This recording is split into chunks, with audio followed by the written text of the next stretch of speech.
என் பேர் ராமன் ராகவ். ஆம்பிடெக்ஸ்ட்ரஸ். எனக்கு காது கேட்காது, என் கண்ணு தான் எனக்கு காது. மற்றவங்க எழுத்து என்கிட்ட பேசும்.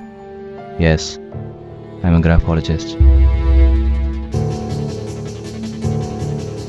3 நாளில் 3 கொலை நடந்திருக்கு. ஒரே மாதிரி கழுத்தில் வெட்டு, கண்ணெண்ண. 3 க்ளீன் மர்டர்ஸ்.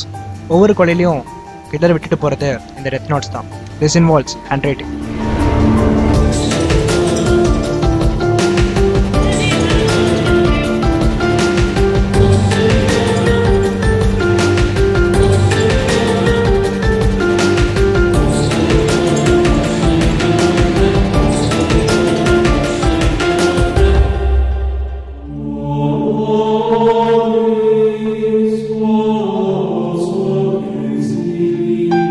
புரியல, ஒன்றும் புரியல.